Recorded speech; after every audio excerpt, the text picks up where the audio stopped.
Let's see here. Just want to check, and then we'll get started here like only in just a few seconds. Okay, good. Now it's working on YouTube. I can see it there on YouTube as well. So thank you everybody for joining me. Thank you for your patience. This is Jim Bianco. Welcome to our year-end 2024 call.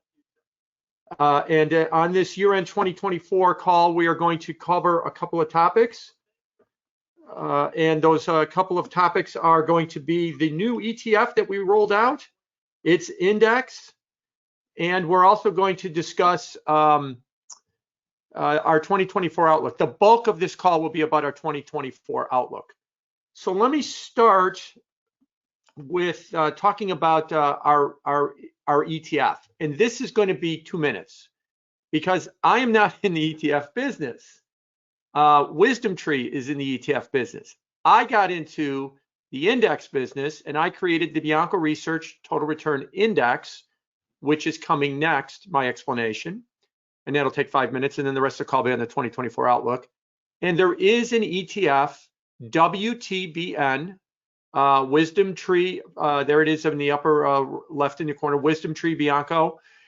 It is going to track our index.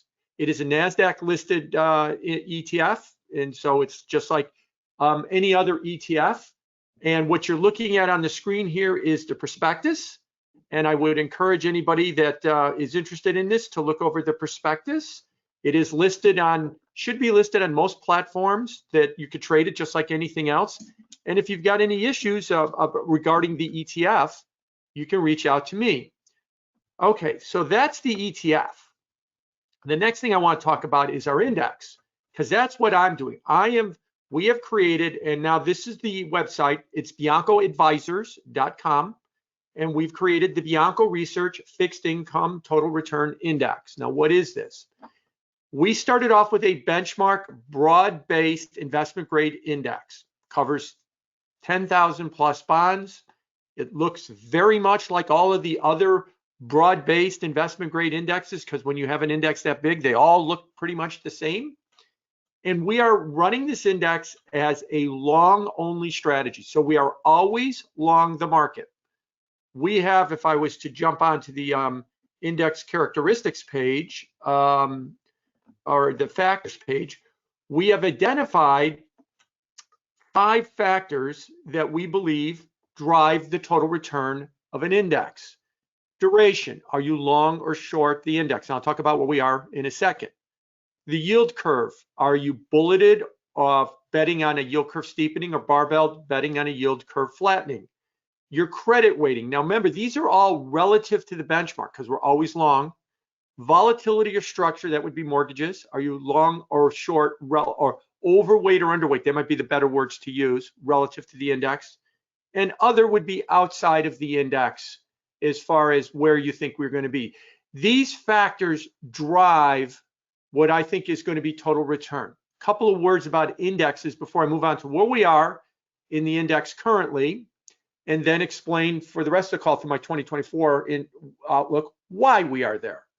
So if you're thinking about, oh, you've structured an index, it's run by a committee, and if you want an analogy, S&P has an investment committee that runs the S&P 500. Bianco Research has an investment committee that runs the Bianco Research Total Return Index. S&P is not in the ETF business.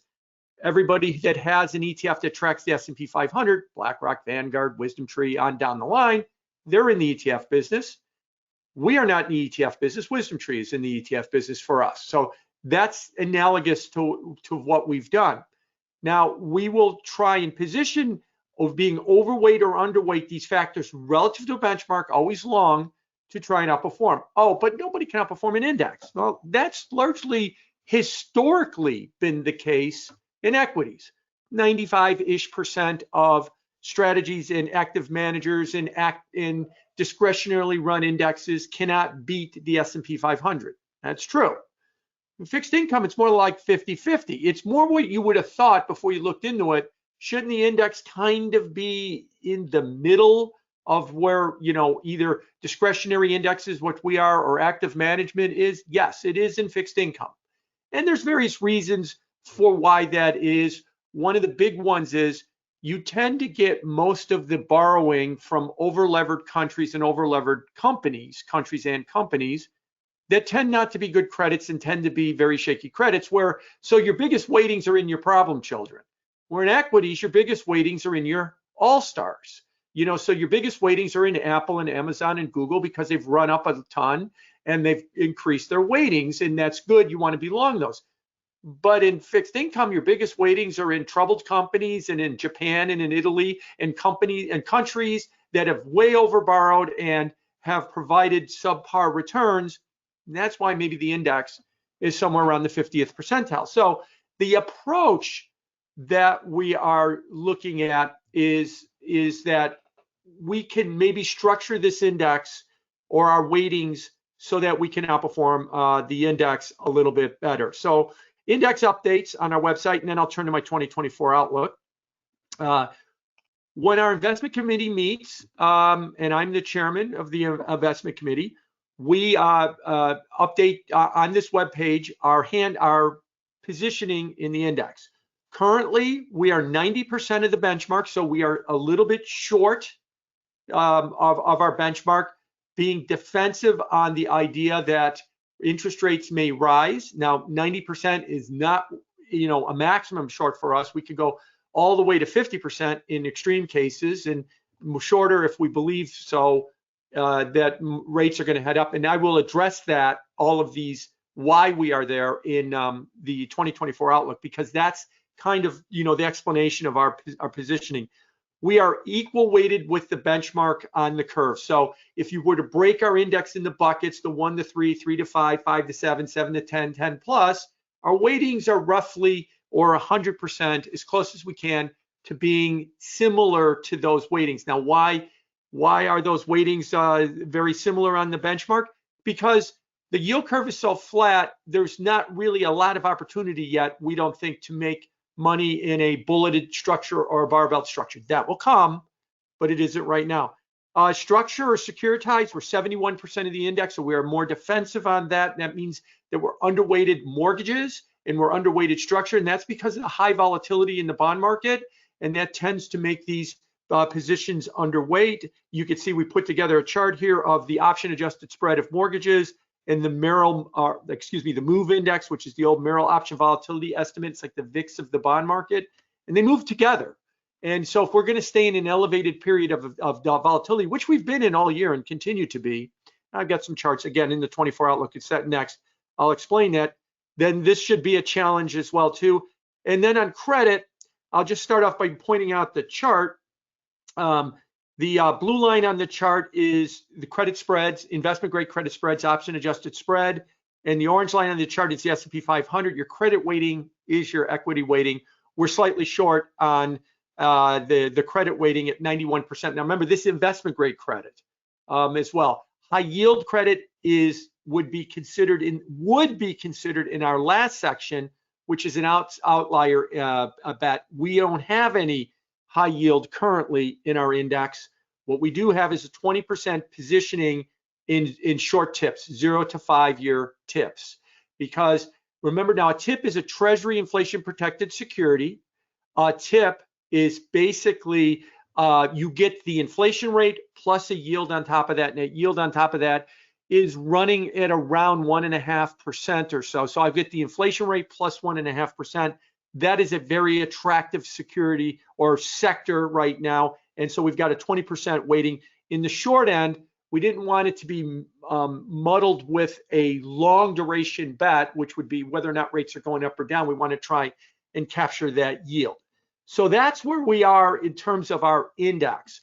The index committee meets. It meets at least monthly, sometimes intermonth if circumstances dictate it, and we adjust those weightings. And when we adjust those weightings, we will publish it on this website. BTR INDX is our index on Bloomberg. You could track our index on Bloomberg, and WTBN is the ETF that tracks our index as well. So that is for that section of the handout. Now I'm going to jump into the the 2024 outlook. And now I'm going to jump into my PowerPoint presentation. And you can see I can draw on the screen. I just want to make sure it's working. And I'm going to go through my 2024 outlook. And by doing this, what I'll be doing is explaining to you why we are all of those positions. So I want to start by acknowledging that a lot of people have noticed that I keep saying that, you know, yields could go to 5.5% sometime in 24, maybe mid-year-ish, you know, or so. And that seems to be a big outlier call. Get a lot of trolling on social media on it. And I understand it because it's a heterodox, or it's an outside of the consensus opinion view. And if you don't understand what my bigger picture view is, it doesn't make any sense. So I want to start off by talking about the bigger picture, and then I want to try and zero in on some of these sectors and some of the viewpoints that I've got on the marketplace right now. So what is my bigger picture view? That every so often we have a major event that changes trends in financial markets and in the economy. The Great Depression, post-World War II, guns and butter of the 60s, the oil embargo of the 70s, the financial market boom of the 80s, 9/11, the global financial crisis. Going into that, markets and economies behaved one way. Coming out of that, they behave a completely different way. I would argue to you, and I'm going to use these words carefully, the lockdown restart of 2020 did exactly that to the economy. Now, I said lockdown restart. Now, obviously, COVID was the reason, but it was the response to COVID with the lockdown restart that I think have changed trends in the economy. And I'll explain that, but I just want to point out, there's a lot of pieces coming out at the end of the year now that are talking about that this is the, it's been a very difficult year for people to forecast. At the beginning of the year, we thought that the US economy was going to go into recession, and that was kind of the consensus view, or near consensus view, that markets were going to struggle, that the Fed wasn't going to get a handle on inflation. I still don't think they have, but I'll talk about that in my inflation section, and that China was going to boom. And at the end of the year, we start realizing the opposite happened, right? The economy did well. It grew at above trend pretty much the whole year. Inflation came down. It's still at 3 or 4%, depending on headline or core. And China really struggled. And there's been a lot of introspection about why did we get it all wrong? And I would argue, you know, people are saying we have to dig deeper into the models. The models are based on relationships and understandings that I think changed in 2020. And I would argue to you that George Box, the famous UK or British statistician, said all models are wrong, but some models are useful. That all models, including the Fed's model, everything else, is wrong, but they can be useful. And they can be useful in that they've been so wrong that instead of saying I have to go down even granular to understand stuff, the assumptions your model is based off of might have changed. And if you're going to wait for data to prove it, then check it in 2030, because you're not going to get that data right away. So let me start with this chart here on slide 2, nominal GDP. And again, I want to explain why I think things have changed. Here is what happened when we locked down the economy, and this goes back to the end of World War II. We had the biggest contraction in nominal GDP. Nominal is the combination of inflation plus real growth. And then coming out of that, we had the biggest expansion. So the biggest extremes of the last 80 years came in 2020 and 2021, obviously 1 year apart from each other. This, I believe, like the financial crisis and like the post-World War II era, this changed things. This changed a lot of things in the economy. Change does not mean worse, does not mean dystopian. It means different. So if you're using a set of rules that worked in 2019, they may not work in 2023. And that's what we learned. Now, what's changed? Let's start with the financial markets. So here's a chart of over 50 years of the 10-year yield. It peaked at 15.8% in 1981.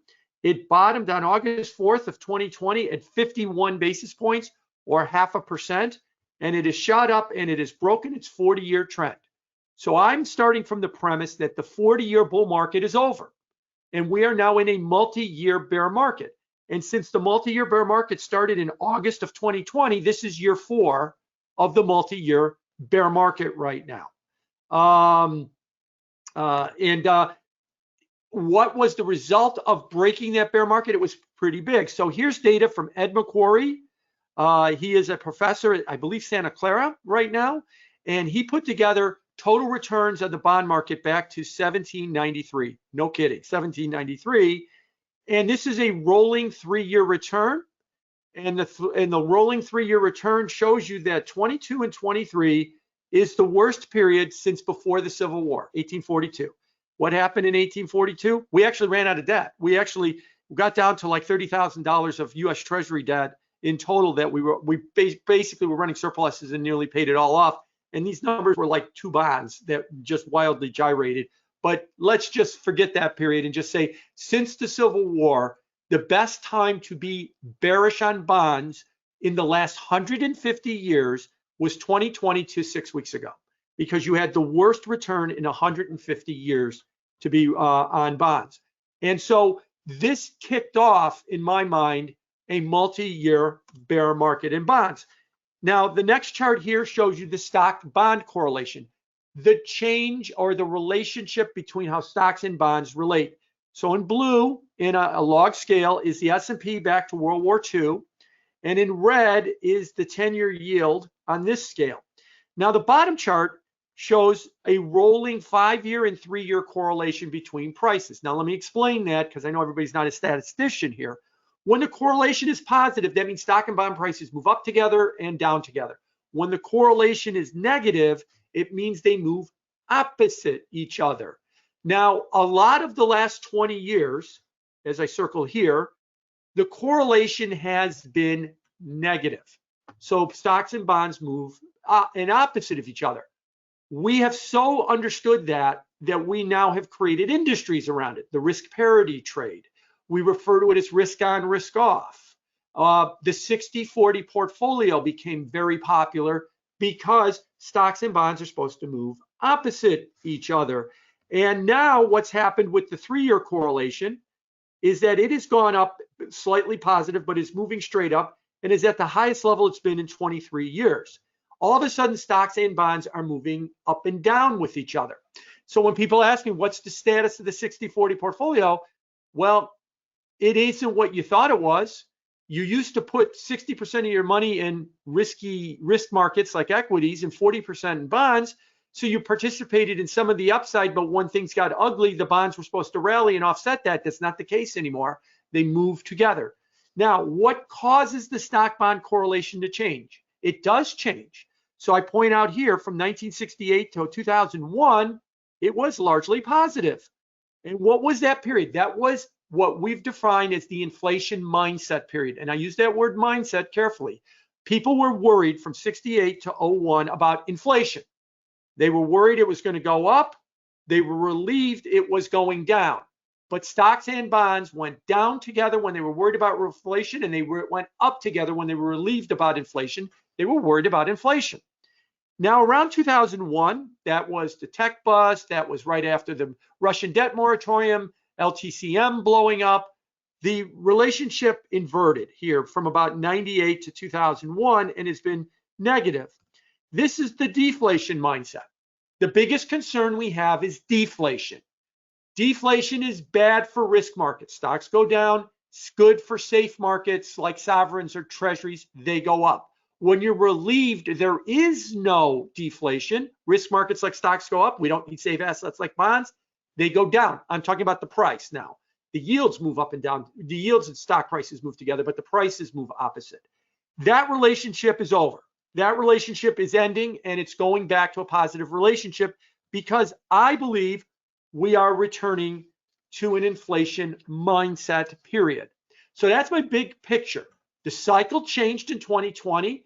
Bonds changed. They're now in a multi-year bear market, and the stock bond relationship is suggesting that that's changed too. Now, what economically is causing that to happen? I think the first one is de-globalization.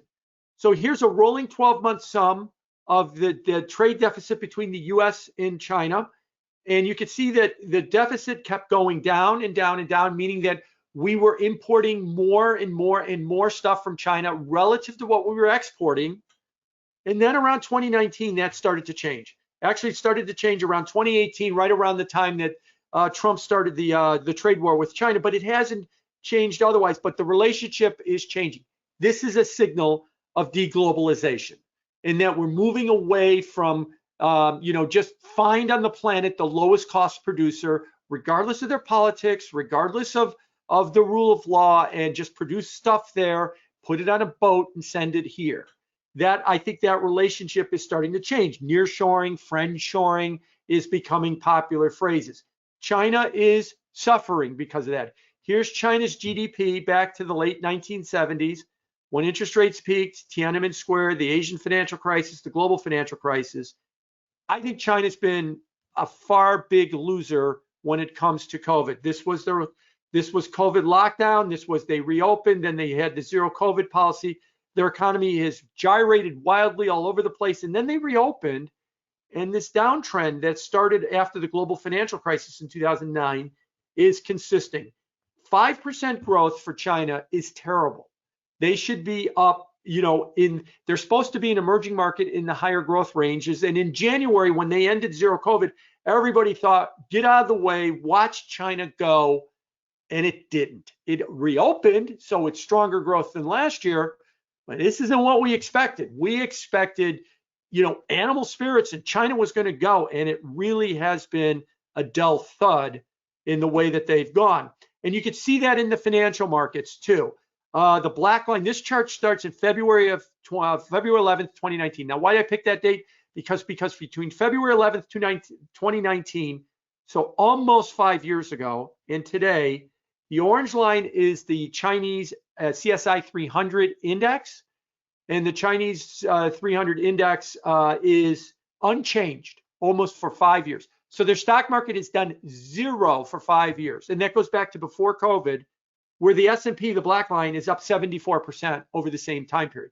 Their stock market has been horrifically bad because their economy is in trouble because, I believe, of de-globalization. And this story came out last month in Bloomberg.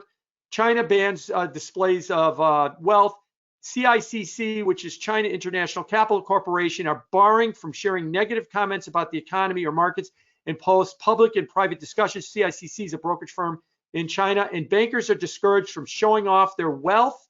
Bankers that don't show off your hedonistic lifestyle by driving fancy cars or for wearing fancy watches. What does that tell me?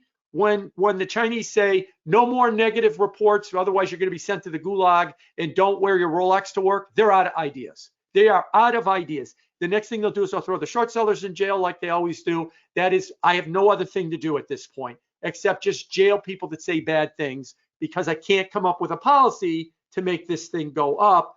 Again, this is all part of my thinking that the cycle has changed. De-globalization is here and it's real. Energy is another part of the cycle as well too. We're using energy as an economic and a political weapon. So I'll use one example. This is natural gas flows out of the major pipelines from China to Europe. And you could see broken down by each different colors, a different pipeline. And then you could see where the Ukraine war started, and you could see how much Russia is now importing natural gas to Europe. And it's very, very little at this point. They're sending most of it to China and in other places as well. They're using gas as an economic weapon. We never thought of that. We were always so afraid of energy and that we needed to have energy be freely traded and freely marketed and keep the energy flowing. But now we have no problem seeing, or at least Russia has no problem using energy as an economic weapon. And in the United States, we use it as a political weapon. Here's the Strategic Oil Reserve, or the SPR. And this is the amount that's in the SPR. Its capacity is 713 million barrels. It is currently at 352 million barrels. You could see this was the big drawdown, which was affectionately referred to last year as the strategic midterm reserve. Was they flooded the system with money, or excuse me, with oil to try and depress gas prices. It worked. It did depress gas prices. but it also upset OPEC plus. OPEC plus is OPEC plus Russia, and they have got these voluntary cuts of about 1.5 million barrels because they're trying to get the price of oil back up. So the second thing, de-globalization is the first one. The second one is the view of energy. Energy is a weapon now. It's either an economic weapon or it's a political weapon. It's no longer viewed as a freely traded economic asset, or less viewed as a freely traded economic asset. These things change trends. And this is my second one. Now, my third one on why the big trend has changed is remote work, hybrid work. Now, when I say remote work, I really mean hybrid work. If I say work from home, I really mean hybrid work. I don't mean working at home 5 days a week. I mean the shift away from the office. I've gone on to argue, I'm in Chicago, for those of you not familiar with it, and in Chicago, I got the Haymarket Square is 2 miles from my house. In 1888, there was a demonstration at Haymarket Square, and then there was a bombing, and people were killed. And it turned out that the big companies put the police up to causing the bombing, and that was one of the big catalysts to create the entire labor movement. And interestingly, that's what they celebrate around the world, especially in communist countries, on May Day. Yes, thank you, Chicago. We're celebrating an event that happened in Chicago in 1888.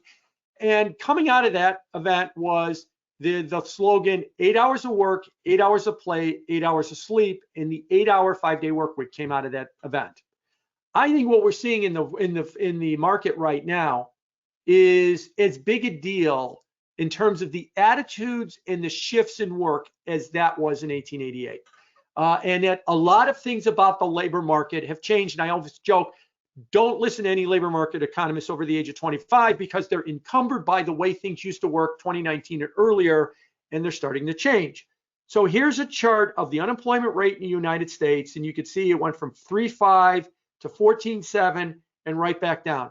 If you want another metaphor, the labor market's got PTSD from this and will have PTSD from this for decades, as well as that. And coming out of that, what we've seen now is we've seen 22 months of unemployment under 4%. That is the longest period we have seen in 53 years. So this labor market is very different than any other. Now, how's it different? This chart shows the quits rate. Now, we all know about the JOLTS report. We all like to look at the quits rate. But I wanted to take a step back, and I wanted to point out that here is the rolling 24-month sum of the quits rate. How many people quit their job every month added up? It's 97 million in the 2 months ending in September. That's actually still the latest data. I actually might not be, maybe October's out and I forgot to update this chart, but it's not going to change materially. But so 97 million people quit a job in the 2 months ending in the 2 years ending in September. That is equivalent to 62% of the workforce. Now, the vast majority of people that quit a job is because you got another job, but you still have quit a job. But notice that the quit rate is higher than anything we've ever seen before. The job market has become far more transactional than we've ever seen. People take a job. I've got a college friend who's a manager of a bunch of big box retailers, and he says, about the phrase labor hoarding and the like. They get people coming in as stock boys and stock women, and they do a good job, and they promote them to assistant manager. And this is the example he was giving me. And they've been here for 7 months. This was about a month and a half ago, 6 weeks ago. And then they quit. Why'd they quit? They quit because they want to go skiing for the winter, and they'll look for another job in the spring. They're not worried about finding another job. They're not interested in maybe having a career. Now, maybe you and me and a lot of people on this call, we're more career oriented and we would never do that. But a lot of people are and the turnover in the labor market is much bigger, and I would argue is more transactional. If you look at continuing unemployment claims, now people make a big deal that this is at an 18-month high, but I think they're missing the bigger story here. What is it as a percent of the labor force? It is 1.2% of the labor force. This chart goes back all the way to the 1967 when they started putting out this statistic. This number here is one of the lowest we've ever seen. There's 1% of the workforce is on unemployment insurance. It is an extraordinarily low number. The labor market is very healthy right now. the labor market, and because I think people feel comfortable about the most important thing in their decisions, a continuing paycheck. And if I don't get a continuing paycheck, I can find a continuing paycheck. They are spending and they continue to spend. And I would argue, and when I get there, people are missing this because what they're doing is they're focused on excess savings. It isn't excess savings, in my opinion. It is comfort about the labor market. Now, comfort about the labor market extends here. So here's the Castle back to work indices. Castle is the key card swipe system that's used in more buildings in the United States and companies than any other company. They publish statistics on what percentage use that they have of all the offices they use. The black thick line is the national average, and then here's a select number of cities. Now, the black thick line is at 51%. What does that mean? If I have 100 employees, 5 days a week, I should be getting 500 swipes into my office. I'm getting 250. Now, maybe all 250, maybe 100 people come in on Wednesday and Thursday and 50 come in on Tuesday, or maybe it's 50 every day, but I should be getting 500 swipes, but I'm getting 250 on average. I'm getting half.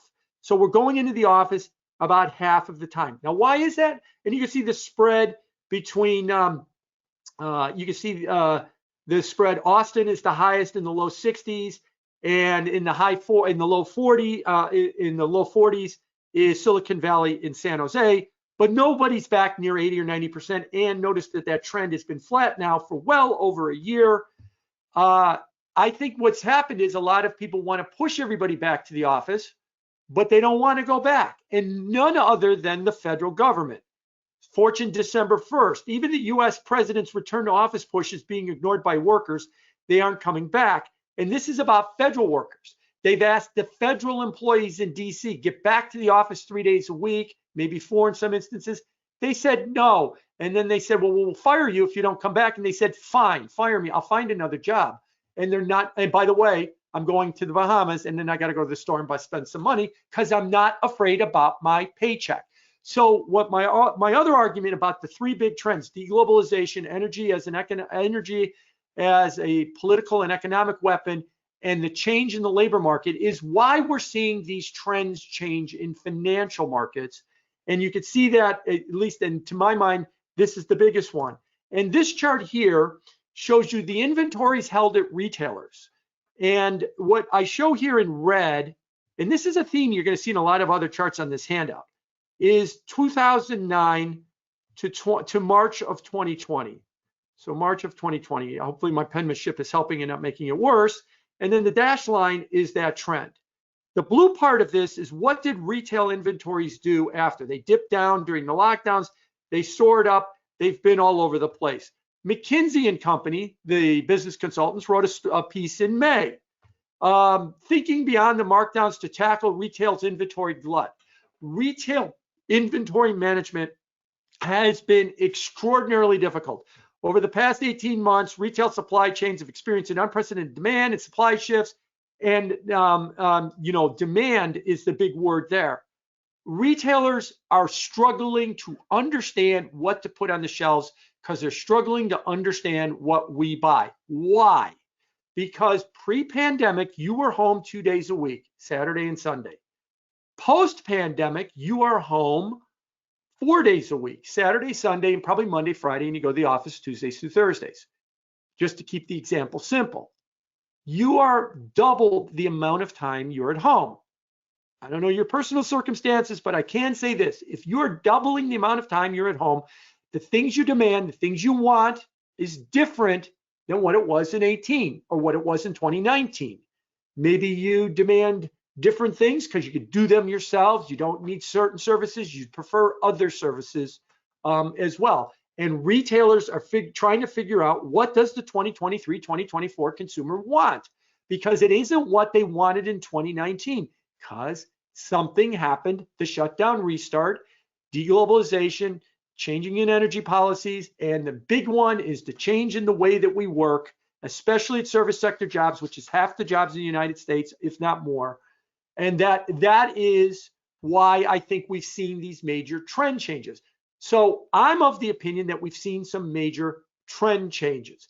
Now, I think that those major trend changes are going to lead to higher nominal growth and stickier inflation. And I'll explain that next, or not next, but what I want to explain first of all is where Wall Street is. Wall Street, interestingly, is the one place where everybody's being demanded back to the office 5 days a week and they're complying.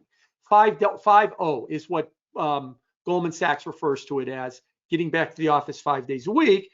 So interesting, Wall Street is the place you're going to see where they're going to say, you know that thing that happened in 2020? Yeah, it happened in 2020 and it's over. It's over. Dust off the playbook of 2020, 2019, 2018. Everything will be exactly the way it was back then. Nothing long-term has changed. Well, if they're right, then my argument for sticky inflation, which I'll talk about in the next section, isn't going to come to pass. And if they're wrong, we're in year 4 of a multi-year bear market in bonds that they still haven't understood. That's not unusual. You know, by 1985, when we were in year 4 of a multi-year bull market in bonds, they were still bearish on bonds, still trying to think that we were going to keep going up on bonds as well. So where are we? So Bank of America's December Global Fund Manager Survey, they survey about 300 fund managers globally. 66% expect a soft landing. 23% expect a hard landing, which is a recession, and 6% expect a no landing. I happen to be in the no landing camp, which is a very small camp right now. I've often quipped that Wall Street loves the soft landing because soft landing really has basically no definition. What is it? Is it slow growth? Is it mild recession? Is it a combination of two? And then how long is it? Do we get 1/4 of 1% growth? Then what? Do we take off, or do we hard land, or do we continue to just print 1/4 of lousy growth but not recession growth for 10 quarters in a row? So the reason I say Wall Street loves a soft landing is because it has no definition, and so therefore I'll predict a soft landing, and then in a year I will define it and tell you that my forecast was correct. Hard landing has a little bit more of a definition. That's a recession. And no landing has a definition, and that's what happens 90% of the time. The economy grows a trend, or maybe a little bit more, slightly less, or rounded off close to trend. That's what no landing means. It does what it does 90% of the time. It grows a trend. So that's what fund managers think, 66, 23, and 6. And then Bloomberg surveyed economists, half think soft landing, a third think recession, and 20% think no landing. So the no landing camp is a little bigger among economists and a little smaller among money managers. I quipped that, do money managers forecast a soft landing because it works for their business model, the everything rally, interest rates come down, inflation moderates, and the like. As far as a recession goes, a couple of things about a recession. The Philadelphia Federal Reserve has this thing called the Survey of Professional Forecasters. They ask a bunch of forecasters, they give them a questionnaire. I used to be part of it. I stopped many years ago, but anybody can be part of it. You could just request on their website to be part of it. And they've got several hundred people that you fill out all these questions about where you think things are going to go. One of the questions they ask is, what percentage do you think will be a recession in the next 12 months?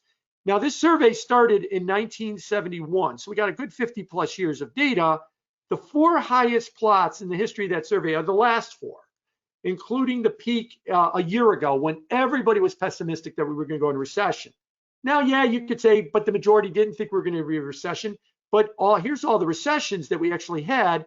Going in or coming out of all these recessions was never as high as it is right now. So a lot of people were very, very pessimistic about the economy. Jamie Dimon was last month. I understand it. You know, and look, he could be right. I have my opinion. He has his. We'll check back in a year and see how they work out. But I do think that I agree with Bernanke and Yellen here. In January 2019 at the American Economic Forum in Atlanta, they talked about this, and Yellen said, I don't think expansions die of old age. 2 things usually end them. One is financial imbalances. That's the stock market crashes, if you want to put it bluntly. And the other one is because the inflation has gotten out of control and the Fed needs to tighten and bring it down. That's fancy talk for we raise interest rates too much and we choke the economy. Then Bernanke on the stage won right after, and he says, but as Janet says, expansions don't die of old age. I like to think they get murdered instead. And this is true. If you look at all of these recessions, COVID, financial crisis, 9/11, the Iraq war, high inflation, 15% interest rates, oil embargo, almost all of these recessions, something comes along and breaks it. Something breaks the economy. That's what causes a recession. We think, is the next chart, we being not me, but the collective of everybody on Wall Street, thinks that the thing that is going to break the economy is going to be interest rates. So in January of 22, they went from under 2% to nearly 5% on a closing basis in October, and they've backed off now. I updated this chart through yesterday, 393, but we're at 387 right now on the 10-year. But they think that this is what's going to break it. And I'm going to argue now in the next two sections, I don't agree with any of this. And that's why I have this different opinion. And that's how I've got the index structured 90% duration and underweighted on credit. And it's really underweighted on mortgages and the like. So let's start with inflation. So the perception on inflation is that nothing's changed. It is the way it used to be. So this black line on this chart is the actual inflation rate, down to 3.1% year over year CPI. Now, Bloomberg does a survey of about 70 economists every month, and they ask these economists, give me your inflation forecast for the next 6 quarters. So all these colored lines are the median forecast for the next 6 quarters of a survey every month of 70 economists. Here's all the surveys, so all these different colored lines. What comes out of this? The 6 quarter out forecast is always at 2%. So if inflation's heading up every single month, that's the peak 2%, that's the peak 2%, that's the peak 2%. When inflation is heading down, that's the bottom 2%, that's the bottom 2%. And what's happening now? See, I was 0 for 35, but now I'm looking like a genius. We're going back to 2%. In fact, we're so sure we're going back to 2%, we've coined a term for it, the last mile. What does the last mile imply? Of course we're going back to 2%. Of course that is where we're going to end up. That is a statement of fact. That is not even an opinion anymore. It's just how do we get there? And I would argue that either we have played out the last mile already. I think we bottom at 3. I'll talk about that in the next coming slides. Or I think that we bottom out at 3, or I think that we're very close to bottoming out and that we're not going to go there. The only way we get to 2 is if we have a recession and depressed demand to pull it down to 2. But short of that, I don't think we get there. I often joke that the best Fed governors or Fed officials to listen to are the ones that recently leave, because then they speak their mind. So Dan Tarullo was a Fed governor from 2009 to 2017, left in the summer of 17. In October of 17, he went to the Brookings Institute and he presented a paper and gave a speech. The Fed has no reliable theory on inflation. The standard point is that we do not at present have a theory of inflation dynamics that works sufficiently well enough to be of use to the business of real-time monetary policy making. You know what? He's 100% right. You could tell me why inflation goes up or goes down, and I could say, let's go back to the history books and let's look at it. Your theory's got a correlation of 0. And that's basically what he's trying to say. That's fine. That is fine. The Fed is not required to understand how inflation works. The problem is they pretend that they do, and they set monetary policy off of the pretense that they know how it works. And that's why they got in trouble in 21 when they kept talking about transitory, and it shot up to 9%. And I'm afraid they're going to get in trouble now when they start talking about the last mile as if it is a accepted fact, not even in a forecast anymore, that we're going back to 2%. And of course, I'm talking about without a recession, organically go back to 2%. Yeah, if the economy craps out, we could get it down to 2%, but only to the extent that it's crapped out. When it rebounds, then inflation would return. So I'm of the opinion that inflation is going to come back. Now, as far as the soft landing scenario goes, I put out a piece yesterday. I also tweeted it out for those of you that are on YouTube. And I said, sometimes there's narratives that are so powerful you can't even go against them. And one of the narratives is we're not having a soft landing. We're actually having a no landing. We're actually seeing every evidence of a no landing. So the Atlanta Fed has a GDP tracker. Now, GDP is an aggregate statistic. All the other numbers feed into it.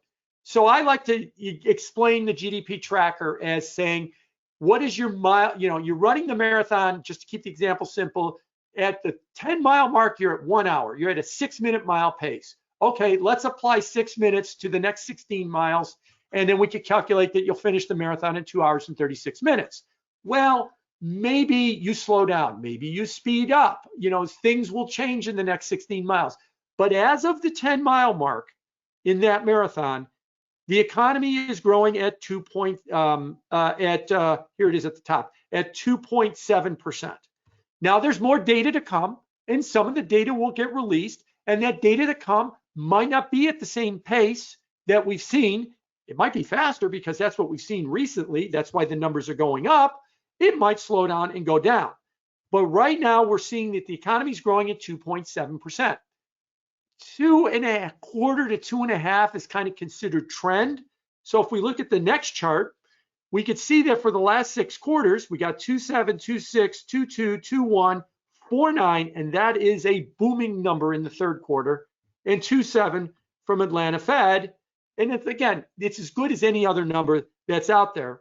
This is not a soft landing. This is a no landing. I actually argue that maybe the recession and the soft landing everybody's looking for came in the first quarter of 2022, when we had 2 negative quarters in a row. Now remember, the definition of a recession is whatever the National Bureau of Economic Research, the NBER, says is a recession.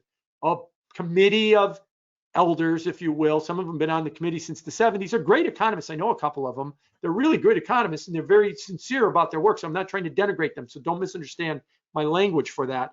But whatever they say is a recession.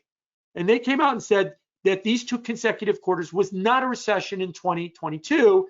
The only other time that happened was in the post-war period, another period of epic change in 1947, when you had 2 quarters in a row without a recession. The previous other 14 instances that you had 2 negative quarters in a row was a recession. And you know what? This had, you could argue, the hallmarks of a recession. The stock market fell 25%. You had the worst sell-off in the bond market ever. Soon, you had all kind of problems in both financial markets and change in the economy. But maybe this was the soft landing, because what we're having now is not a soft landing, and we're still not seeing evidence of a soft landing coming. If you break down the Atlanta Fed number, they give you a contribution number. So there's their 2.7. How do you get there? Well, let me just point out that the change in inventory and imports is what is the drag on it. These are the below zero numbers. All the consumption numbers are very strong. So we're spending money. We are very, we're going to the Bahamas, we're going to the store, we're on Amazon, we're ordering services. Why? I would argue because I feel good about my job. My boss wants me back in the office, I quit. I'll find another job. I'm going to get a paycheck next week. I'm going to get a paycheck the week after. They lay me off, I'll find another job. Let's go to the Bahamas anyway. That's why the economy continues to boom. And evidence of that is the initial claims on unemployment insurance. 205,000 is what was reported this morning. I put a line at 205,000. You could see we are at the lower numbers that we've seen over the last couple of years. There's no evidence, at least not yet, that the labor market is struggling. If I was to go and look at retail sales, you could see that in retail sales. Reuters Thanksgiving weekend sales hit a record on big discounts and online boosts. It's always that way. Everybody looks for a sale. They always act like, well, it doesn't count because it was on sale. Of course, we mark everything up in September, so then we could put 50% off in December, and everybody thinks they got a deal. But that's the game we play. But nevertheless, record on Thanksgiving. And what you'll see here in this chart is 2 numbers. Nominal retail. This is 2015. I just went back, several years to show you that we are now buying 56% more stuff in dollar terms than we bought 8 years ago. So whatever you spent $100 on 8 years ago at the store, you're spending $156 on at the store today. Now, 131% of that is real stuff. So you're buying more things today than you bought then. You're spending more money. And this gap here is inflation as well. But look at the inflation adjusted number in blue. That's what this is. This nominal number goes up because prices are going up and you spend more money. But even in inflation adjusted numbers, I know it isn't as dramatic on this chart, but it is starting to swing higher. And on an inflation adjusted basis, October was the highest number since May of 2021. So what we're seeing is we're definitely seeing people starting to spend more money. Talk about inflation next. So before I talk about inflation, let me conclude. I don't think we're having a soft landing. I think we're having a no landing.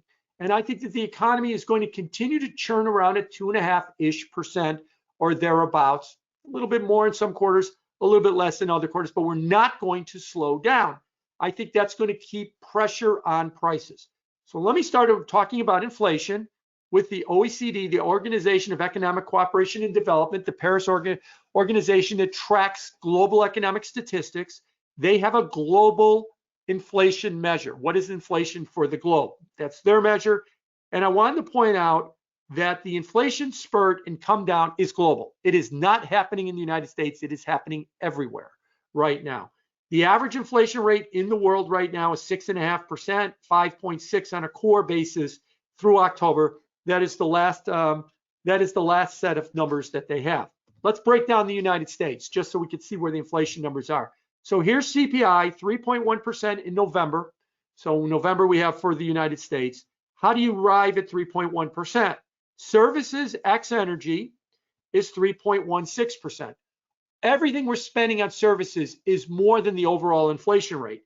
Everything else combined is actually at zero, and that is food is adding 40 basis points to it. Goods is down around zero. I'll talk about goods in a second, and energy is negative. Energy is gasoline prices. So let me start there. You know, will that stay negative? You tell me where gasoline prices are. You tell me where oil is going to go. It has been gyrating wildly this year. It was at $65 a barrel in June. It was at 93 barrels in September. It is now under 60 barrels now, at $70 a barrel again in December. So first half of 24, where's it going to go? I'll remind you, OPEC and Russia is cutting production. They want it to go up. And then you've got the administration who'll drain the SPR if they have to. So I expect a lot of volatility in oil, but that is basically a gasoline crude oil call. Goods is down at around zero, and yet we still have 3% inflation. Now, if I go to the next chart, this is the Baltic Exchange Dry Index. This is a container shipping index that shows you what's been happening with container shipping. Now, it's a log scale, and it peaked in late 21 when we were all talking about supply chains and we were all experts on the number of ships in San Pedro Bay that was off, where Long Beach and Los Angeles is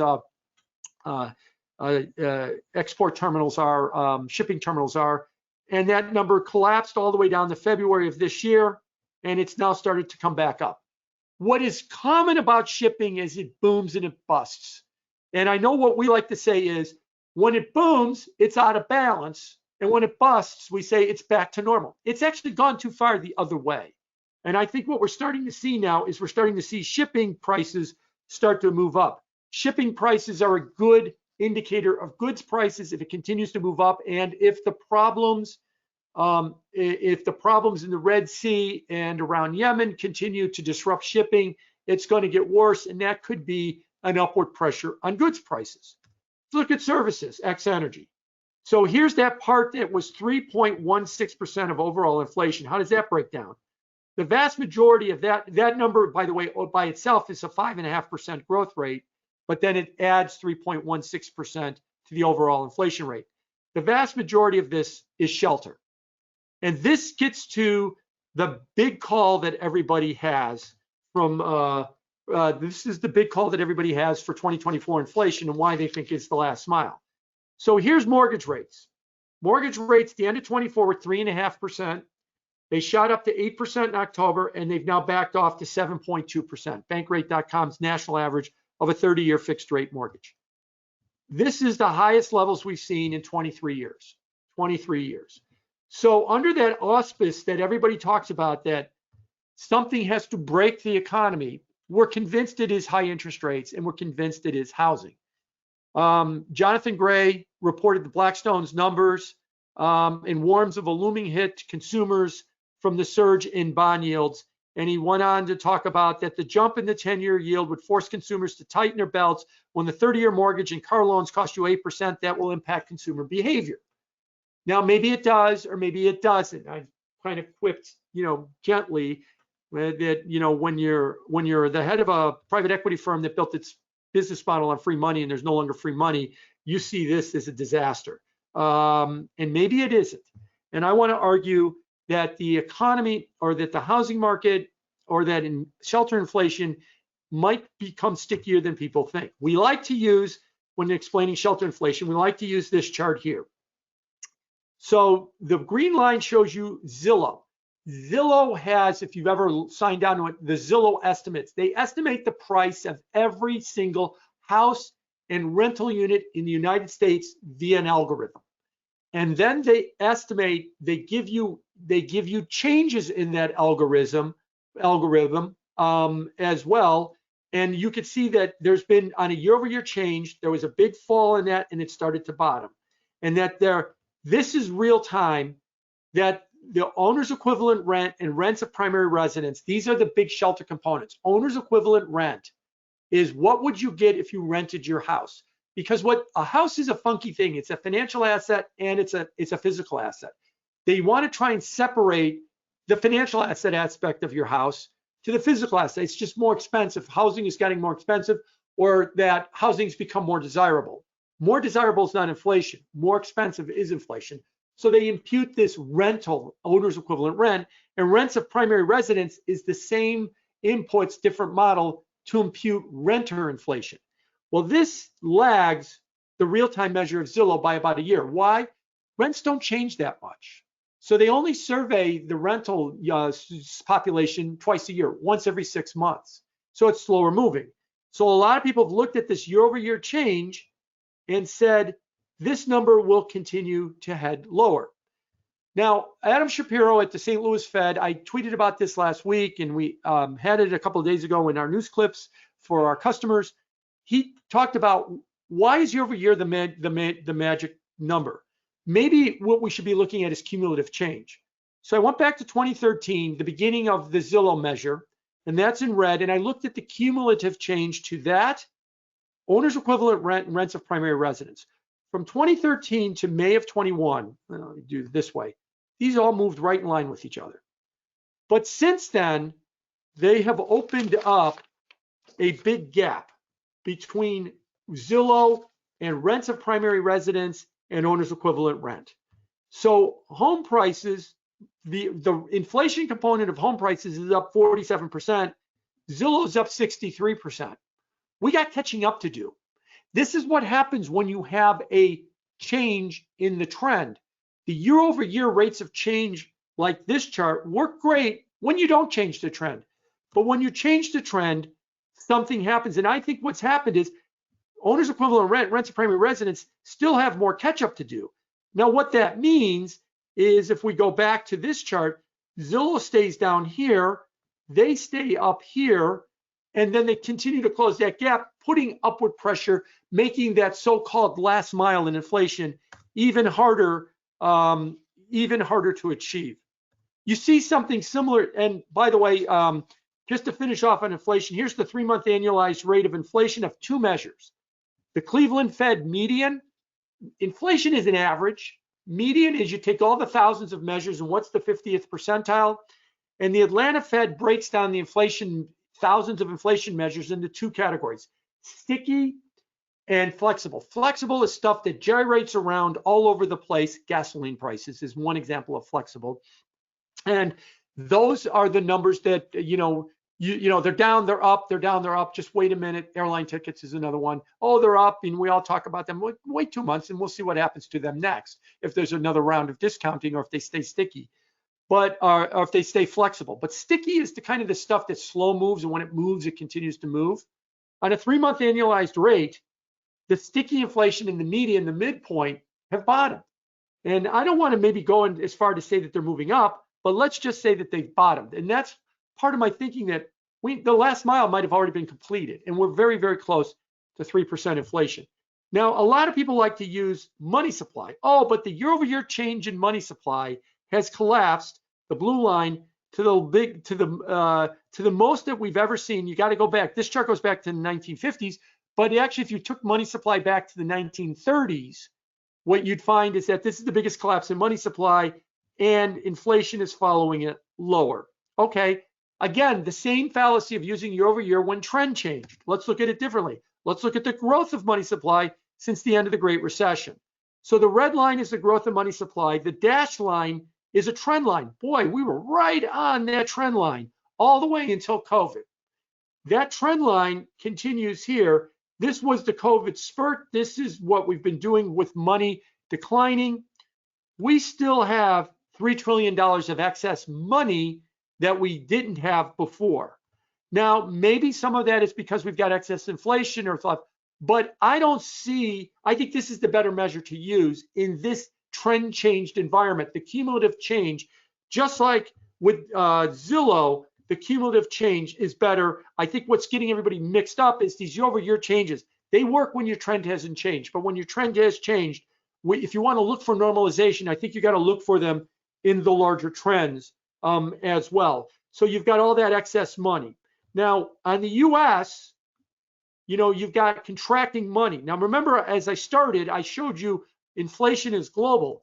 If you look at global in money supply, excluding the US, so Eurozone, China, Japan, South Korea, Australia, Canada, Brazil, Switzerland, Mexico, Russia, and Taiwan, you'll see that their money supply is growing at 6.5%. If too much money is chasing too few goods, and it is a global inflation, they've got a pretty heady inflation. They've got money growing faster than the global inflation rate, and they're still $4 trillion above their 2009 to 2020 trend.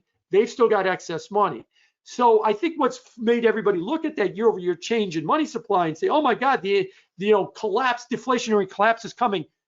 Unless the trend changes and you've got this big spurt that we're working off, that would be true. But we have this big spurt that's working off. So let me sum this up, and then I'm going to turn to markets and I'll take some questions. I see some good questions coming in here too. The best metric for looking at where an interest rate should it be at 120%? Should it be at 0? Is nominal GDP. That's real. Let's see if I get my penmanship is, and inflation combined together. So if you're Venezuela or Argentina and you add inflation and real growth together, you're over 100%, you have 100% interest rates.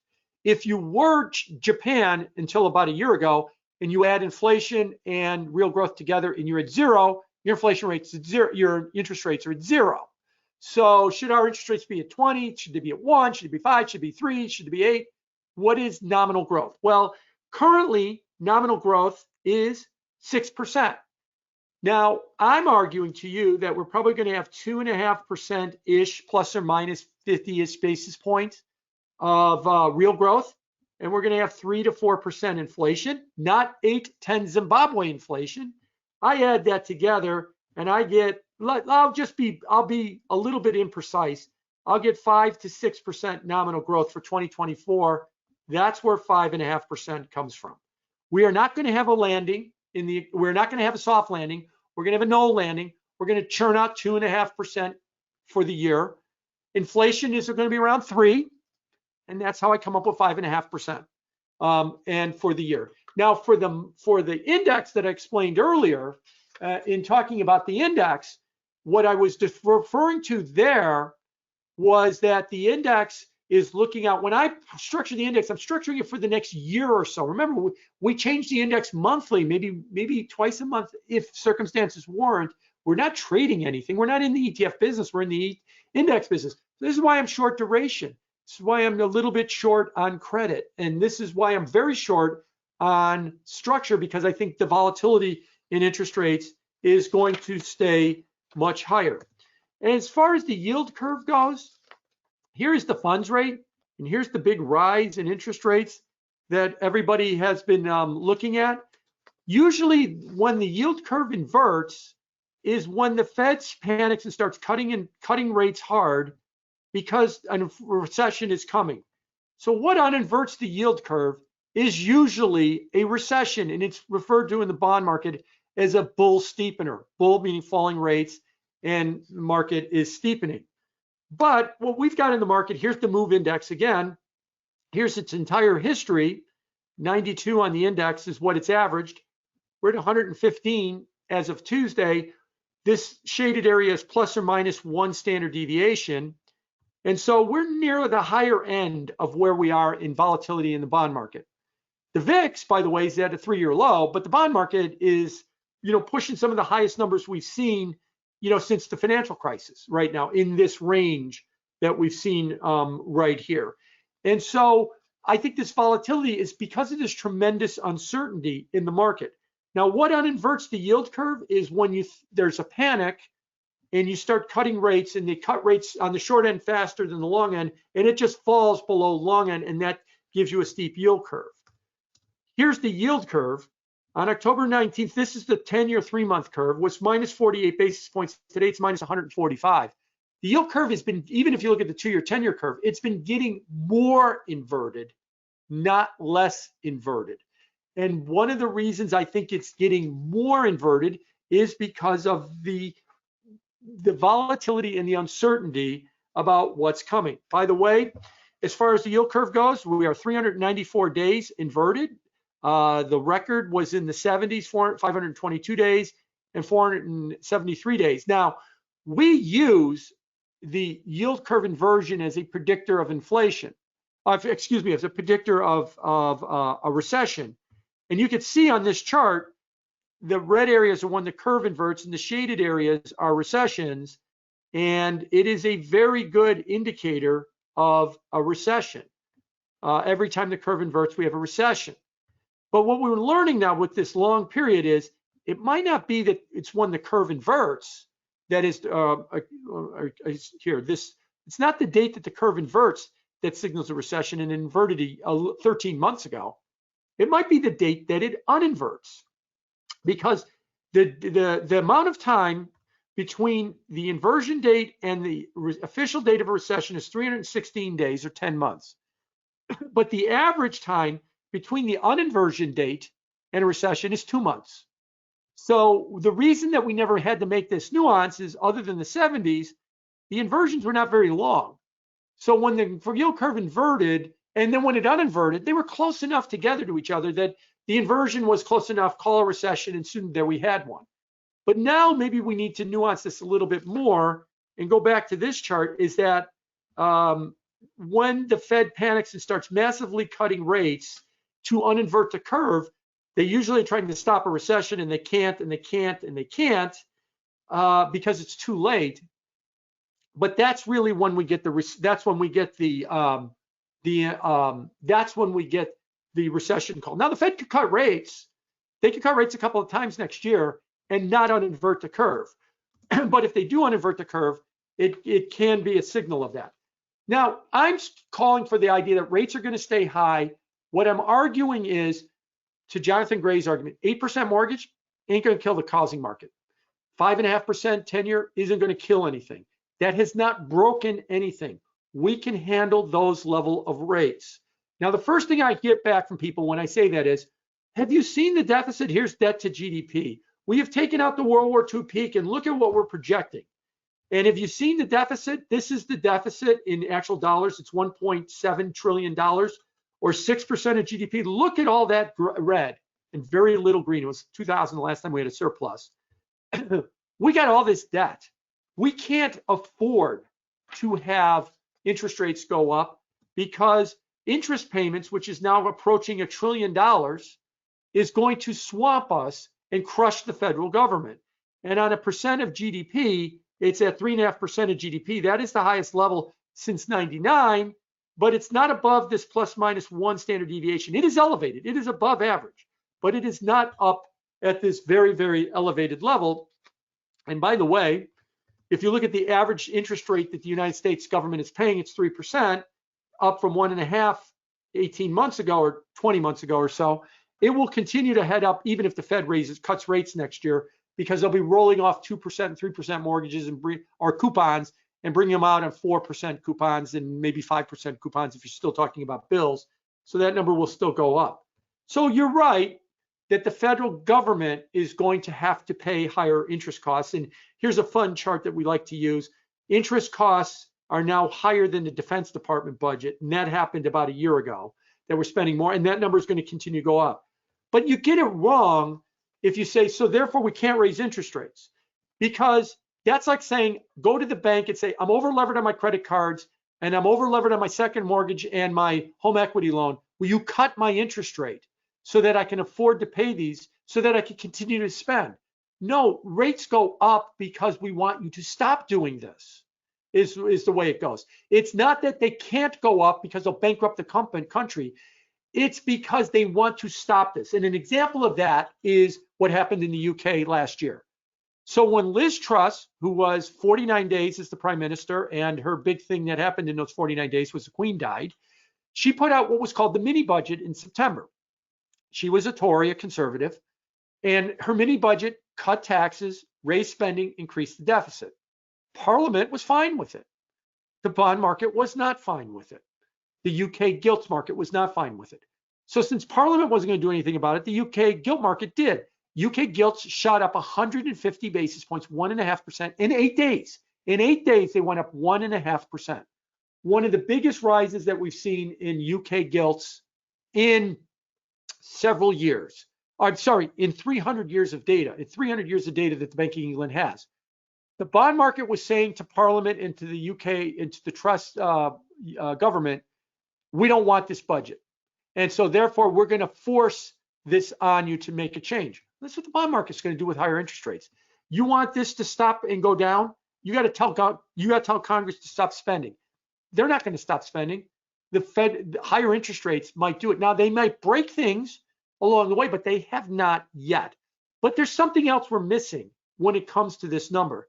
What about the other side of the equation? The Bureau of Economic Analysis, the BEA, puts out a number called non-financial corporate net interest payments. Net is interest income less interest expenses. Because the yield curve is inverted and money market funds are going to 5%, Warren Buffett has $120 billion of cash. Warren Buffett 2 years ago was getting zero interest income on that cash. He's getting $6 billion for Berkshire's bottom line now because of 5% bills. What's happened is interest income for corporations is rising faster than interest expenses. And they use the swaps market and they've termed out their debt, meaning that they've locked in their borrowing costs, because even if rates go up, they don't have to worry about it until maturity. So this number is falling, meaning that financial position of companies is improving. It's getting better because rates are going up. They're paying higher interest costs to borrow, but their investments are yielding them even more than their higher interest costs. So they are improving their situation. And this is why we're seeing earnings coming through and labor hoarding and the attitudes that we have at companies. They're not being crushed. They're not being crushed by higher interest rates. It's not breaking. What about the individual? Okay, so here's here's interest expense and interest income. So interest income as a percent of personal income. So how much money you make, how much of that is from interest income is 8%. Interest payments is 2%. Now it's falling, meaning that these interest payments are eating up more than your interest income, but it's still positive. You're making more money. The average person is making more money on coupons and interest in their money market funds as a group, people, than they are paying out in mortgage debt and credit card debts and student loans and the like. Unfortunately, the way it works too is here's the distribution of assets in the United States done by the Federal Reserve Survey of the Consumer. And what this shows you is this is the top 1/10%, this is the top 1%, this is 1 through 9, this is the top 50%. So 95% of all assets in the United States, stocks, bonds, pension annuities, real estate, and the like, is owned by 10% of the population. The bottom 50%, they have 6% of the assets. As bad as that is, the next chart's worse. If you look at the distribution of debt, who owns the debt in the United States, The bottom 50% own over half the debt. So, and the bottom 62% of the public are living paycheck to paycheck. This holiday spending and credit card rises. Unfortunately, this is not new. This is the way it's always is. It's always in the high 50s, low 60s. The reality is the rich, being the top 50% of income, own all the assets and they benefit from rates going up. The poor have the debt. They have personal loans, they have mortgage debt, they have credit card debt, and they get hurt when rates go up. So this is why when rates go up, unfortunately, these rich are the ones that spend money, and they're spending money, and that's going to keep the economy strong. But if inflation continues to be a problem, and Jay Powell has acknowledged this many times over, it really hits these people in the bottom 50%, these people right here, and they are the ones that he's going to have to address. So what if inflation bottoms at 2.7, 2.8, 3.1, 3.2? Close enough for government work? No. They got to do something for these people. We used to talk about this last year. You know, do your patriotic duty as a part of the upper 10% with assets. Lose money with dignity. Watch the stock market go down to bring inflation down, and say you're doing your job to help inflation go down. We might return to that if we don't get the inflation rate down. 3% is unacceptable for these people. They need it to come down. They need interest rates to come down because inflation is coming down because they're settled with all the debt. What about interest rates being too high? A couple of more charts and then I'll jump into some questions. And so hopefully you're seeing why I like, you know, why I'm short, a little bit short duration. I understand we're at 380. Funds started trading yesterday, and I'm mentally thinking of my indexes from yesterday that I want to go in short duration because I think that over the next several months, rates are going to go up. If I get a bigger conviction that we're going to go to 5.5, the index might become shorter. Curve, I don't think is going to do anything 100%. You know, structure is down there. I'm going to talk about credit in a second. And inflation, if I think inflation's hit the last mile at 3%, a short tips will give me 3% plus whatever the tips yield is, and that's well over 1%. So I can get, you know, I can get a very, very good short-term yield and be protected from inflation going up, and that's why we've got so much of it in that one as well too. So here's real yields. Here's tipped yields. Again, what is a real yield? It is the yield you get on top of the inflation rate. This is a Treasury inflation protected security. And it's telling you that these securities issued by the government will pay you the inflation rate. They call it accretion. Basically, they give you more bonds. So if you'll buy $100 worth of bonds and in a year the inflation rate was 3%, you'll have $103 worth of bonds. And then you get a 1.7% yield on top of getting more bonds for the inflation rate. So you get a yield above the inflation rate of 1.7%. Now, Bill Ackman came out at the end of November in an interview with David Rubenstein on Bloomberg, and he said what is happening is that real rates, which is what impacts the economy, keep increasing as inflation declines. So if your real rate is here and the inflation rate goes down, real rates go up, Ackman said, and that is if the Fed keeps rates roughly at the 5.5% range when inflation trends below 3%. It's a statement of fact. It's not a forecast. It is still a forecast. There's no reliable theory on inflation. I agree with Dan Torrillo. We got this completely wrong in 21, but somehow we figured out the Rosetta Stone on inflation in 23. But when inflation goes back to below 3%, it's a very high real interest rate, meaning that high interest real rate is going to hurt things. Mary Daly earlier this week said exactly the same thing. If inflation continues to steady decline in recent months, the Fed's benchmark interest rate, it will be quite restrictive, even if we cut 3 times next year, meaning as inflation comes down and rates stay high, that real rate gets very large. Okay, here's real rates back to 1997. And now I put 2 periods in here. This period here is 2009 to 2022. This was the QE period, as I point out right here, when the Fed was doing QE. The average real rate was 0.23% during that period. What was it before QE? It was 2.74%. What I think has happened is we've all got anchored to the QE period. We all think this was normal. This was the most abnormal period that we've ever seen in the market. To correct it, we had the biggest sell-off in the bond market in 150 years. We had negative interest rates in Japan and in Europe for the first time in 5,000 years. This was the most distorted period we've ever seen. Now we think that's normal. So when we see real rates here, we say, man, they are high relative to that. That is going to punish the economy.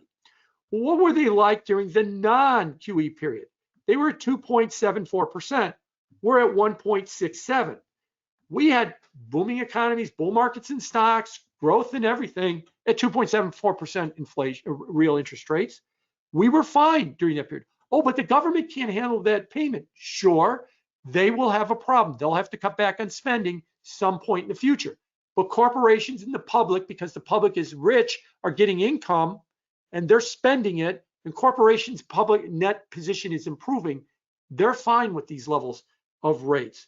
Now, 1997 is when TIP started, and that averaged 2.74% on real rates when you didn't have QE. Well, is that a distorted period? Okay, here's actual real rates where I took the 10-year yield minus the inflation rate to give you the residual, which is real yields. And I started it in 1971 when we started fiat currencies, when we entered the inflationary period. The average during that period is 246 versus 274 on TIPS, close enough, 30 basis points difference. That's where normal non-QE real rates are. So this Mary Daly, Bill Ackman argument that real rates are going to crush everything, I don't see it.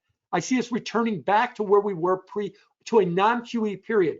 We've anchored ourselves down in this QE period, and now we need to understand that we got to get off that QE period. A couple of more charts to end up. Where is the market right now? Where's the market right now? The Fed is talking about 3 rate cuts, and the market is pricing in 6. The market has a terrible track record at predicting the Fed beyond the next meeting. So the next meeting, we've got, this shows you the probability in red of a cut at the January meeting. It's 12%. We're not going to cut at the January meeting. At the March meeting, it's 79%, and at the May meeting, it's 98%. Have there been instances where 2 or 3 meetings into the future, the market has been 98%, and then it didn't happen? Yes. When it gets to within a meeting, like once we get past March 20th, and this thing is still at 98%, then you take it seriously. But when we're at December 21st, talking about what's going to happen on March 20th, and there's 2 meetings ahead in January and March, that's the 3rd meeting out. It's interesting, and it's important to know where the market's thinking is. Doesn't mean necessarily it's going to come to pass. But the next meeting now, that's the one you want to pay attention to. So there's going to be nothing going on in the January meeting. So a couple of other quick charts to finish up, and then I'll look into some of your questions. So I've talked about that. I think rates are going to go up. I don't think we're going to have a soft landing. I think we've hit the last mile already with 3% inflation, that rates could go back to 5.5%, that the yield curve is going to stay roughly where it is. So there's really no opportunity yet with the yield curve, that the volatility in the bond market is going to stay high. So here is in orange is the 20-day average of the MOVE index, and here is mortgage rates. So you can see that they move up and down with volatility in the bond market.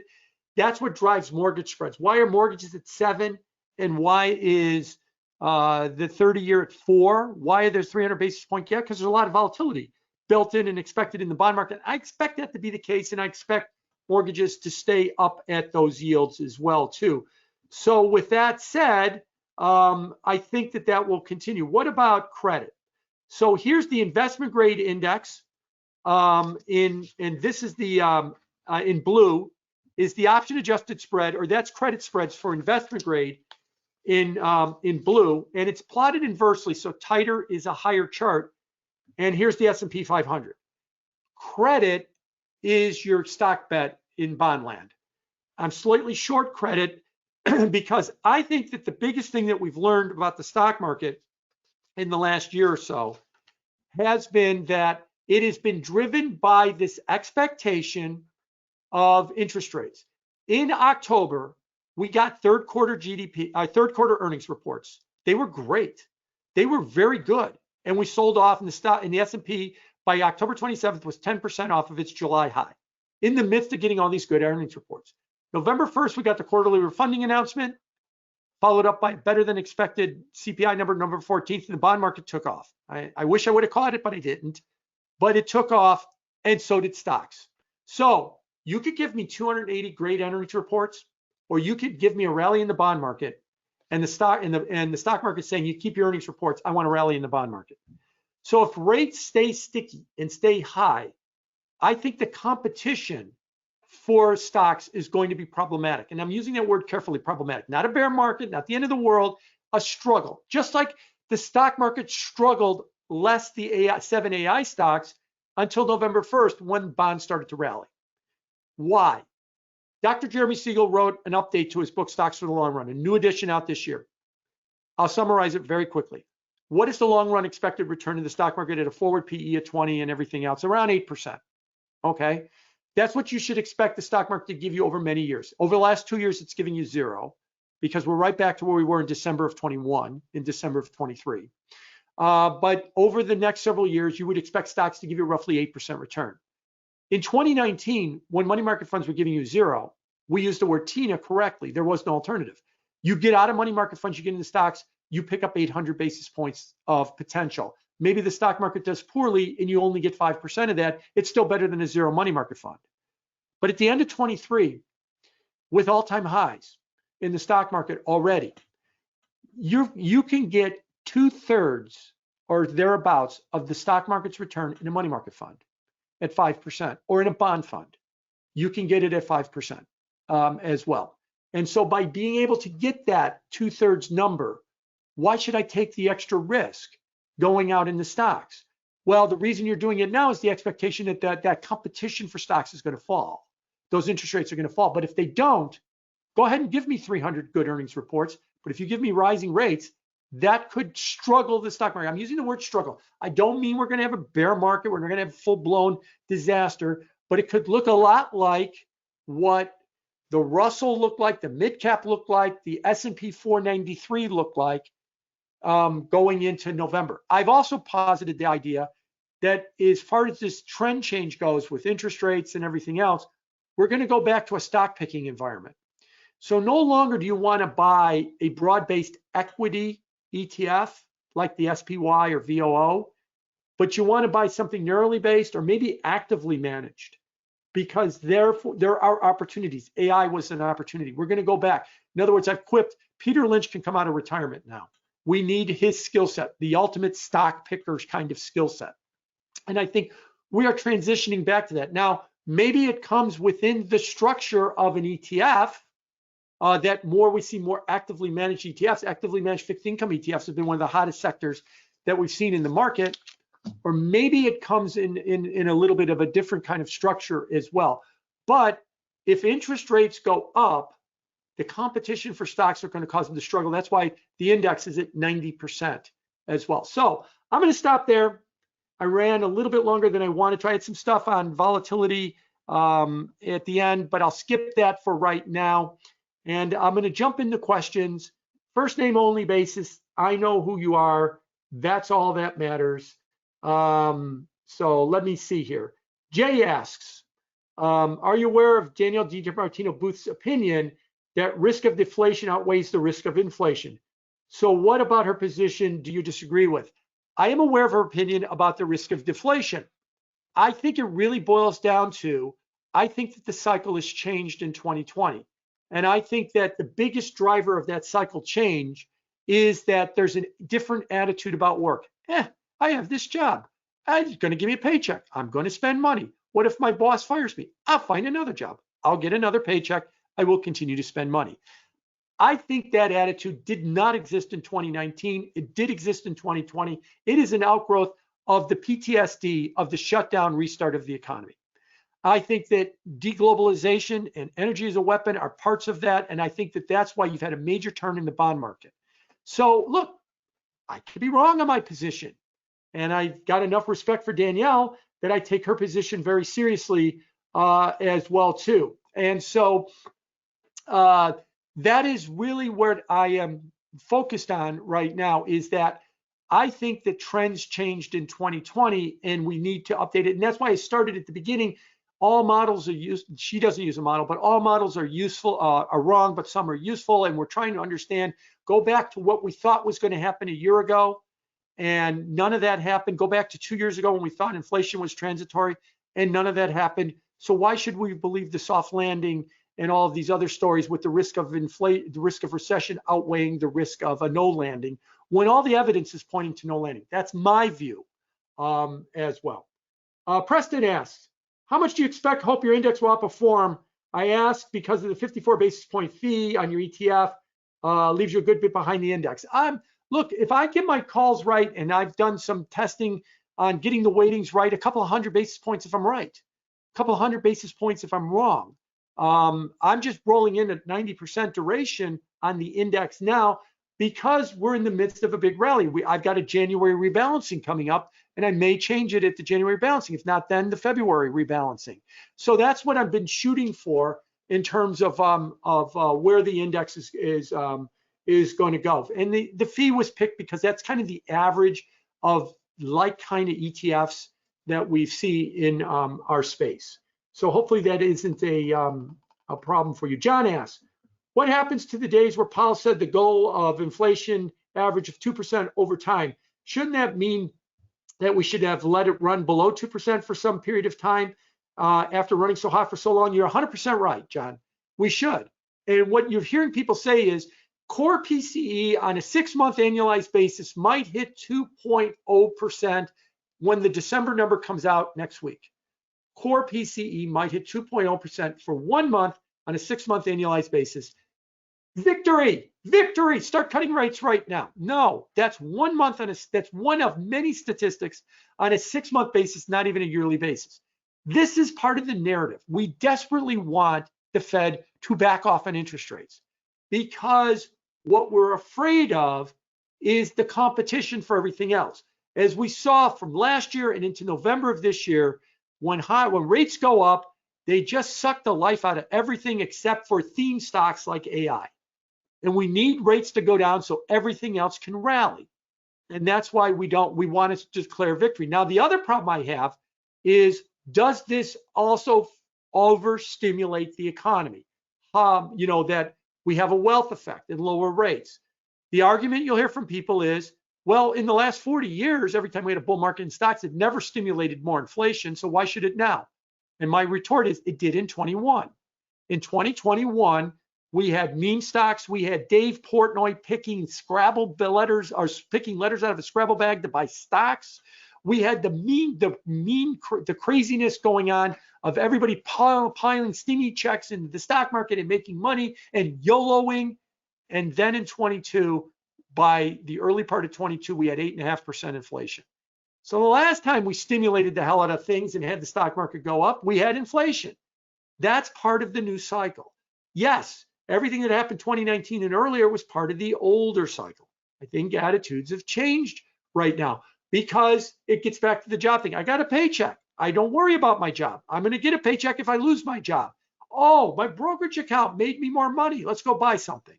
It's no longer, oh, good, I've got that cushion in case something bad happens. It's free money. Let's go spend it. Or let's go YOLO on some zero DTE option because it's a form of entertainment or something along those lines. So yeah, I also fear that this might overstimulate the economy. Larry asks, what would you say to a string of yield curve inversions predicting a recession has been broken? It could be, but I would argue to you, looking at the timing of the question, that what I said earlier is I think it's the un-inversion. I think it's really the un-inversion that is what's going to drive the signal of a recession. So if I go back to this chart here again, when the Fed starts cutting rates like mad, they cut rates, short rates, long rates, they cut short rates below long rates and the curve un-inverts. That's when you get the recession. So what's different about this cycle here is the length of the length. Again, it is the un-inversion, 66 days after the un-inversion, on average, you have a recession. We're not uninverted, we're getting more inverted. That's what's different. So I would argue, let's hold it off until the un-inversion and let's see where it goes. You argue that inflation is going to be stickier than anticipated, and that the last mile will be near impossible to achieve. Assuming you are correct, and that inflation never gets to a level of 2%, but it bottoms at 3%, what are the implications upon hitting 3% level?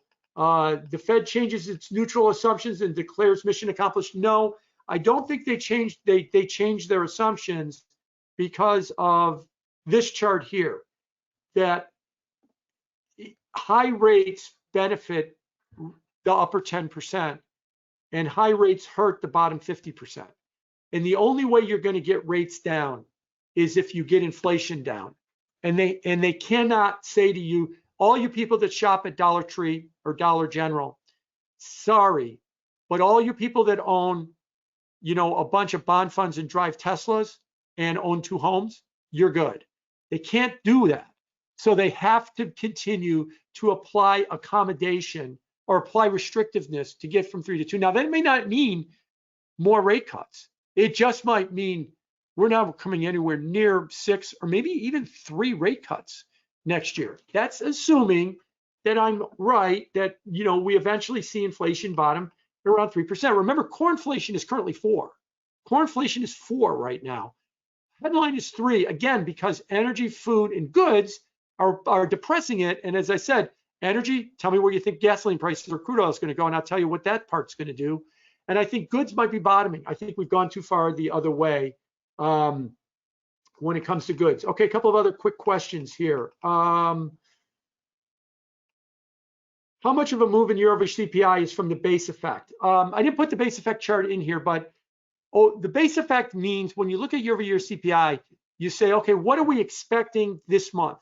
Well, the Cleveland Fed has a CPI nowcast is expecting 3 or 4/10 for this month, and we're dropping a 1/10.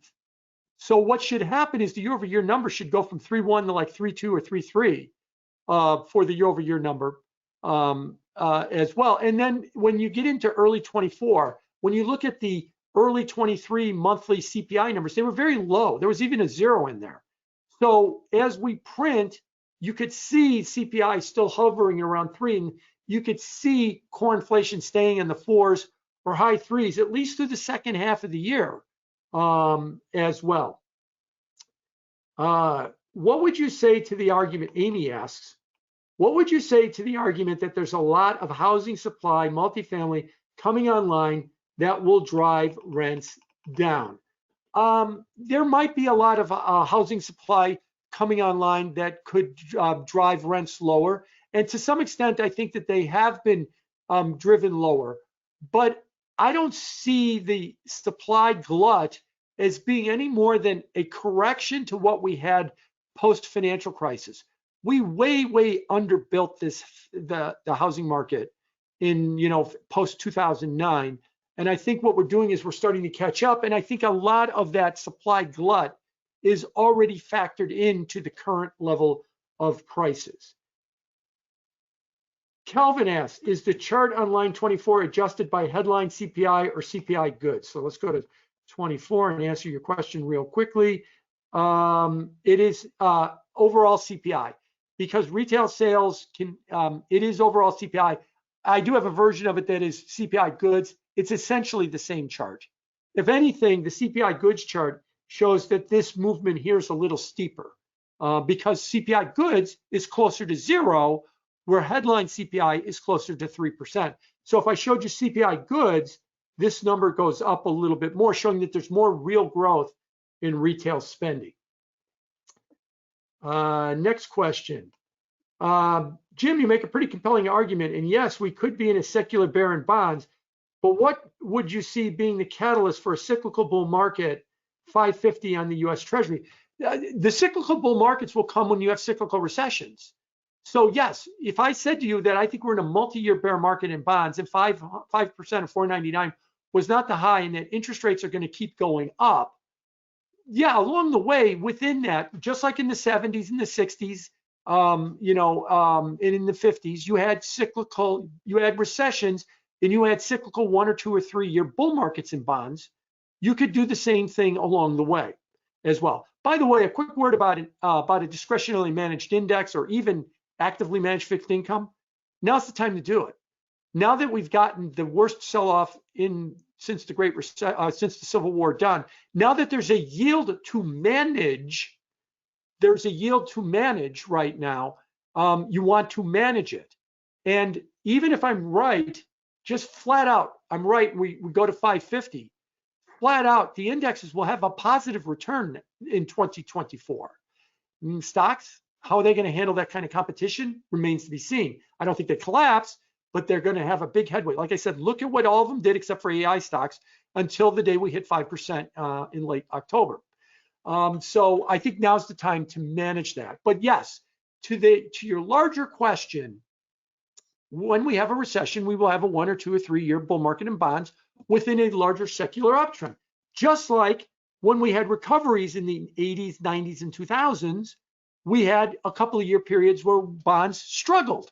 94 was the worst year since 1927. 2009 was a disastrous year for bonds within a larger bull market as well. So yeah, we can have those bull markets as well too. Let's see, a couple of other questions here.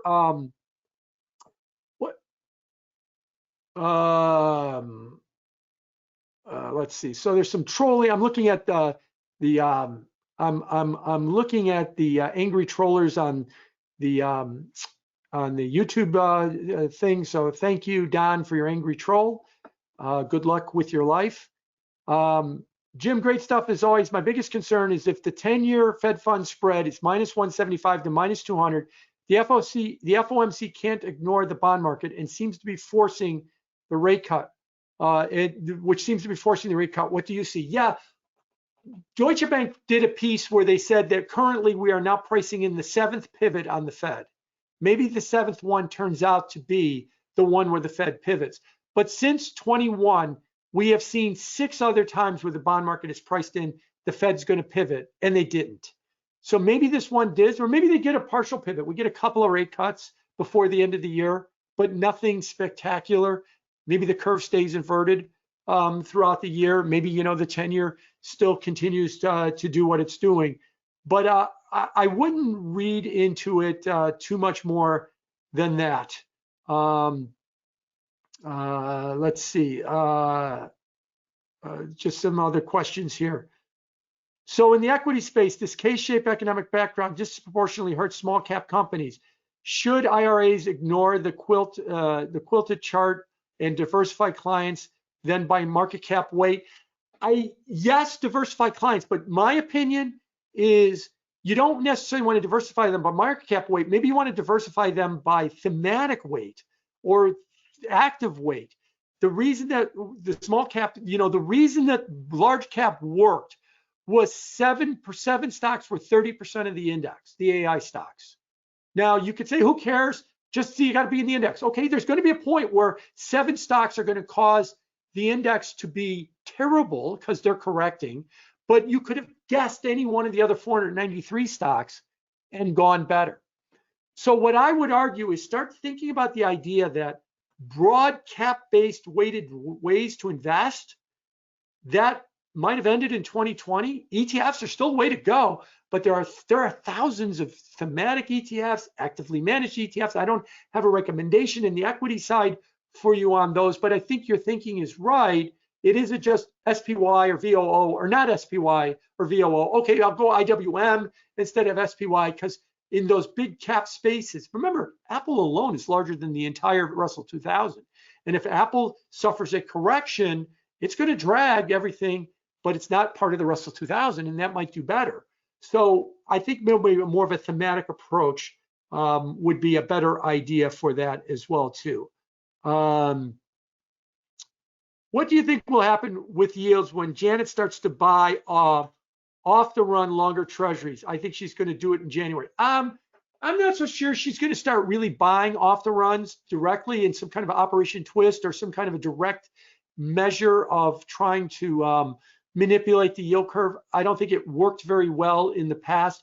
What the Treasury has done in the past is they bought high coupon discounted bonds that had 8, 9, 10% coupons that were trading at 80 or 90. They bought all those up and retired them, but they're all gone now. They're all gone. So she would have to be buying lower coupon. Most of the off the run stuff is lower coupon, trades above par, paying a premium for it. And I just don't see them doing that. So I understand your question, but I would just answer, I just don't see her doing that as well. Will asks, is Janet going to do anything to prop up the economy for Biden? The answer is yes. What do you think that may mean, cutting capital requirements for banks? Whatever she does has to come within the precipice of that inflation. I'm wrong on my inflation forecast, and the last mile is on its way to 2%. Because if you start stimulating in an inflationary environment, you're going to run the first half of 22, is what you're going to wind up doing. We were too stimulative, inflation was too high, stocks fell, bonds got crushed, the economy printed negative quarters, but the NBER did not call it a recession. If you try to stimulate within an environment of too much inflation, it will not go well. You can stimulate and try and help Biden if you want to, if inflation is perceived to be a non-problem. And we'll have to see how that plays out in 21. The one thing they can do is they'll probably drain the SPR, try and put gas prices as low as possible. And that mattered in 22, and maybe they can matter well. Efren asks, is the 60 portfolios no longer a good diversifying tool? What do you think should be the new split? It is no longer a good diversifying tool because they move together. So the split doesn't matter. Basically what you're doing is you're putting a low beta version of the stock market by owning some bonds, because bonds are lower beta than stocks because they don't move opposite each other. What you have to do is find some uncorrelated assets. Again, thematic or active might be a way to find something uncorrelated along the way in order to see what's going to happen from there. Let's see. A couple of other quick questions. Can you discuss the implications of 2024 being an election year? Yellen and Powell are political animals. What does it mean for lower rates in a bull market? They'll try, but I'll remind everybody, when it comes to election years, some of the biggest debacles in markets, 1980 with the high inflation and the debacle in the financial markets, especially the bond market, 1992, George Bush Sr., 41, wrote in his memoirs that Greenspan kept interest rates high in 1992 and lost him the election. He blames Greenspan for that. 2008, the Fed was doing the most extraordinary things with TALF and TARP and quantitative easing and everything else, literally hours before the election. Remember, famously, the markets were so out of control that John McCain, who was the Republican nominee, suspended his campaign because we were having a financial crisis that turned out to be a political disaster for him. But that was an election year, and 2020 was an election year. So here's what happens in an election year. The Fed and the Treasury try to goose it for the existing president. Okay, I agree. And what usually happens? Half the time the markets blow up in an 80, 92, 08, 2020. They wind up blowing up because what you think is going to happen in the election year does not happen in the election year. What would my argument be? It's strong. It's strong. Inflation stays sticky. Rates stay up. And why is the president's approval rating at an all-time low right now if we're not having a soft landing, we're having a no landing? Because everybody's pissed about high prices, the cumulative effect of 3 years of higher inflation, and maybe 2 years of nothing returns in the stock market until several weeks ago, until the last few weeks. And if that's what we start to see, more higher prices, more uneasiness, struggling markets. I didn't say, bear market. I didn't say down 20% or anything like that. He's not going to win in that scenario. So we'll have to see. But half the time that you wind up 80, 92, 08, 2020 were all election years, and they were bad. They were bad for the election. So they will try, but there is no magic dial over at the Treasury, at the Fed, make markets go up, make everybody happy, so they vote the incumbent in. They could turn that dial and it can blow up in their face. And it does a lot, because you need to have the economic backdrop consistent with turning that dial. and we'll see. Anyway, I guess this went well for my first only live simulcast for my 2024 outlook. Hopefully things made sense to you of what I said about the ETF, the index, my outlook, and how it fits back into the index. If it did not, and you have questions, I am available. I am not going on vacation this holiday. And it reminds me to wish everybody a happy holiday. Thank you for sticking along. For regular customers, this is the format we do every 3 weeks. For those of you on YouTube, this is what we do every 3 weeks behind the paywall. For regular customers too, you could go to biancoresearch.com, check out our research product, biancoadvisors.com, to check out our index, WTBN, to check out the WisdomTree ETF that tracks our index. If you've got any questions or concerns or comments about anything I've said, I'm here. So thank you, happy holidays.